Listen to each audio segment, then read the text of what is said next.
Assalamualaikum warahmatullahi wabarakatuh.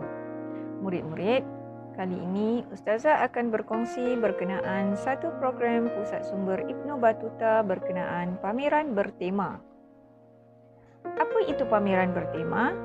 Pameran bertema adalah satu pameran yang dianjurkan oleh Pusat Sumber Sekolah sempena hari istimewa tertentu setiap bulan.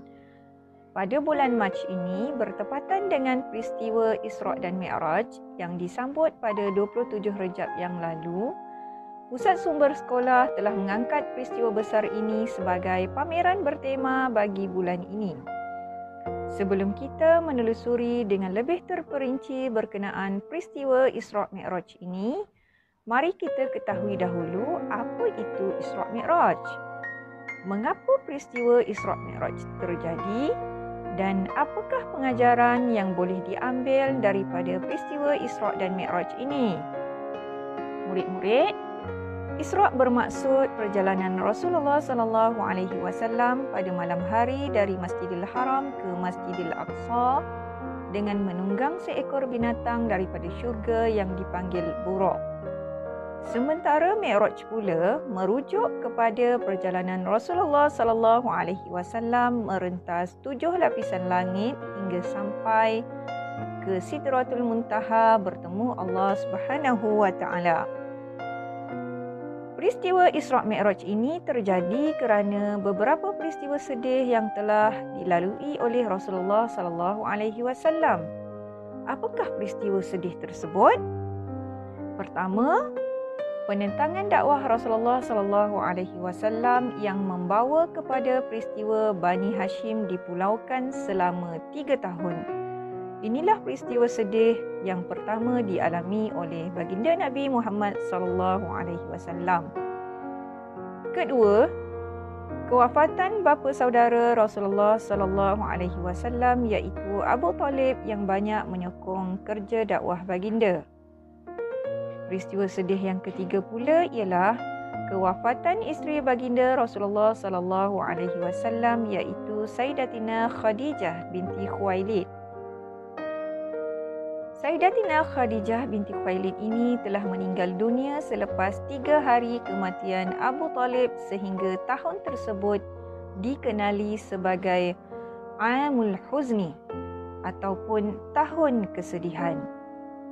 Selain itu, penentangan dan penolakan dakwah oleh penduduk Taif sehingga menyebabkan Rasulullah SAW tercedera juga merupakan peristiwa sedih yang dialami oleh Rasulullah SAW. Kerana peristiwa-peristiwa inilah Allah memerintahkan Rasulullah SAW untuk melakukan perjalanan Isra' Mi'raj bersama Malaikat Jibril alaihissalam. Ia bertujuan menghiburkan hati baginda Rasulullah SAW yang sedang dilanda kesedihan. Maka pada tanggal 27 Rejab pada tahun ke-11 Kerasulan bersamaan tahun 621 Masihi, berlakulah peristiwa besar ini. Diriwayatkan sebelum perjalanan Rasulullah SAW ke Masjidil Aqsa, Malaikat Jibril alaihissalam telah datang ke rumah Rasulullah SAW dan membawa baginda ke Masjidil Haram. Rasulullah SAW turut dibawa ke Telaga Zamzam. Di sini sekali lagi dada Rasulullah SAW dibelah untuk dicuci hatinya, dibuang kotoran zahir batin dan diisi dengan iman, hikmah serta ilmu pengetahuan. Murid-murid, perjalanan Isra' Mi'raj dimulai dari Masjidil Haram. Dalam perjalanan Isra', Rasulullah SAW telah berhenti di 4 tempat untuk menunaikan solat sunat 2 rakaat. Apakah 4 tempat tersebut? 4 tempat tersebut ialah yang pertama, Kota Madinah. Kota Madinah ini bakal menjadi destinasi hijrah selepas Rasulullah SAW menjalani peristiwa Isra' Mi'raj. Tempat yang kedua pula ialah Bukit Tursina.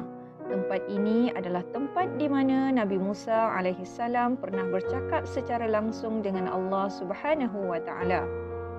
Manakala tempat yang ketiga ialah Baitul Laham. Tempat ini menurut riwayat adalah tempat di mana Nabi Isa alaihissalam dilahirkan. Dan tempat yang terakhir ialah Masjidil Aqsa. Di dalam masjid ini Rasulullah sallallahu alaihi wasallam mengimamkan seluruh para nabi, bermula daripada Nabi Adam alaihissalam sehingga Nabi Ibrahim alaihissalam yang turun secara langsung dari langit. Rasulullah sallallahu alaihi wasallam setelah itu meneruskan perjalanan Mi'raj bersama malaikat Jibril alaihissalam dari Masjidil Aqsa ke Sidratul Muntaha. Dalam perjalanan Mi'raj, Rasulullah sallallahu alaihi wasallam telah bertemu dengan para nabi di setiap tingkatan langit.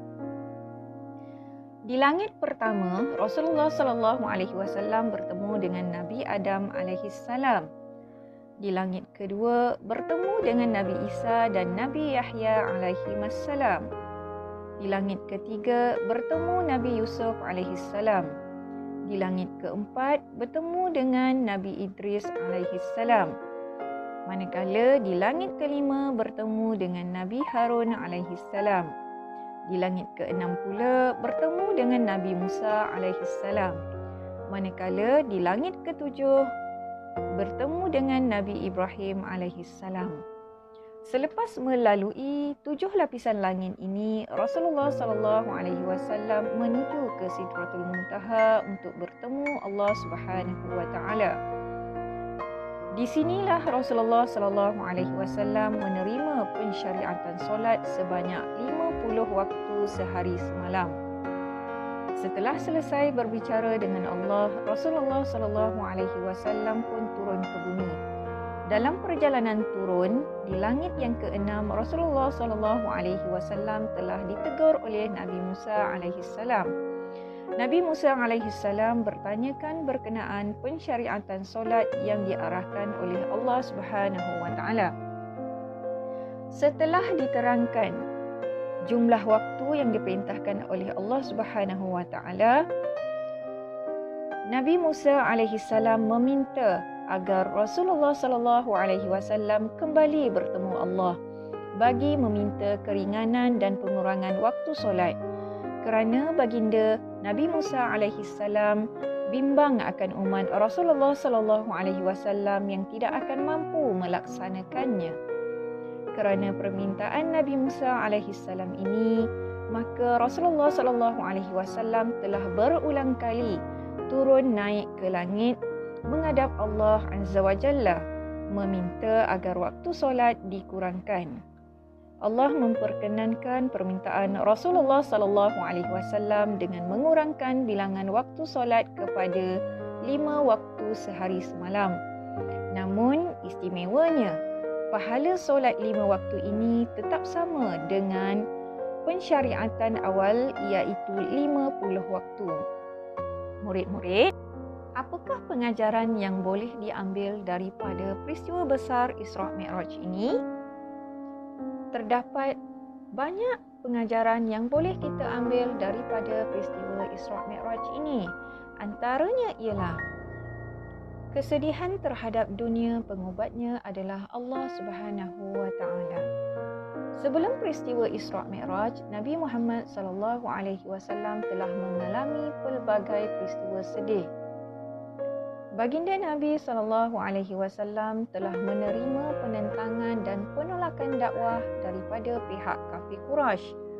Seterusnya, baginda juga kehilangan bapa saudara iaitu Abu Talib dan isteri kesayangan baginda iaitu Sayyidatina Khadijah yang menjadi tulang belakang dakwah baginda.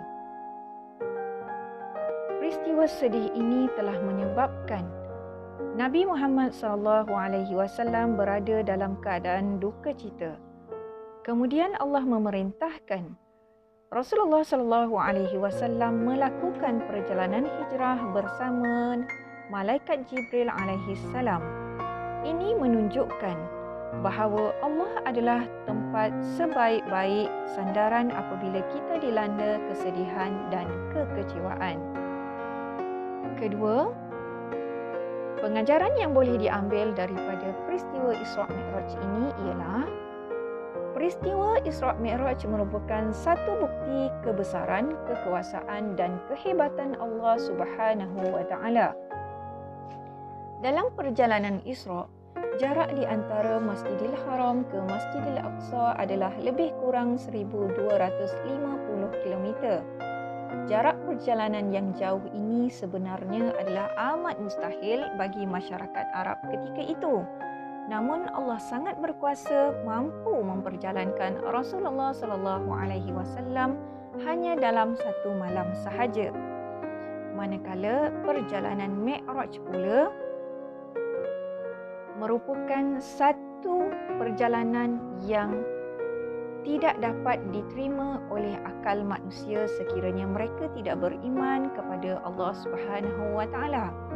Situasi di mana Rasulullah sallallahu alaihi wasallam naik sehingga 7 lapisan langit ke Sidratul Muntaha menuju Allah adalah satu peristiwa yang amat tidak dapat diterima oleh golongan yang enggan beriman kepada Allah Subhanahu wa Ta'ala. Selaku umat Islam, kita percaya bahawa Allah berkuasa untuk melakukan apa sahaja dengan kekuasaannya. Yang ketiga ialah kewajipan dan kepentingan solat fardu 5 waktu.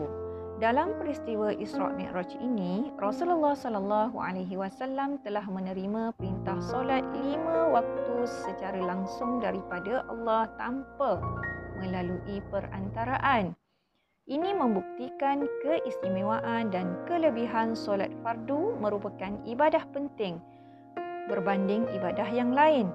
Dan solat ini juga menjadi penghubung di antara seorang hamba dengan Allah Subhanahu wa Ta'ala. Pengajaran yang keempat ialah Baitul Maqdis dan Masjidil Aqsa adalah tanah umat Islam seluruhnya. Bumi Palestin adalah bumi barakah yang telah menjadi tempat pilihan Allah Subhanahu wa Ta'ala untuk berlakunya peristiwa penting dalam sejarah Isra' Mi'raj.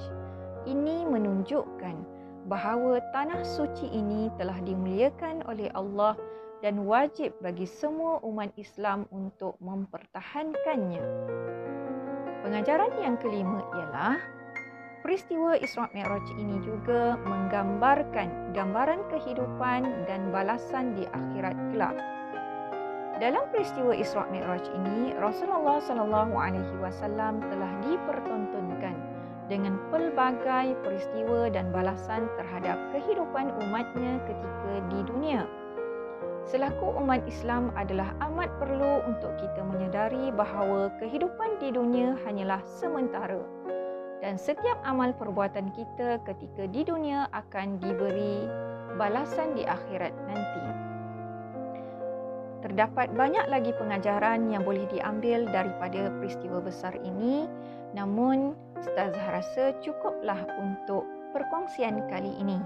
Inilah serba ringkas daripada peristiwa Isra' Mi'raj yang dapat Pusat Sumber Sekolah Ibnu Battuta kongsikan bersama murid-murid. Semoga perkongsian ini akan memberi manfaat kepada murid-murid dan semua penonton yang singgah ke channel Ustazah Siti Khadijah ini. Baiklah, selepas menonton video ini, murid-murid dipelawa untuk menjawab soalan kuis yang berada di bawah description video ini. Murid yang berjaya melepasi 80% akan menerima sijil penyertaan. Selamat menjawab. Salam Isra' Mi'raj daripada Pusat Sumber Sekolah dan sehingga berjumpa lagi dalam pameran bertema yang akan datang. Untuk yang terakhir, mohon bantu Ustazah untuk subscribe, like, komen dan share video ini bersama rakan-rakan yang lain. Sekian, terima kasih. Assalamualaikum warahmatullahi wabarakatuh.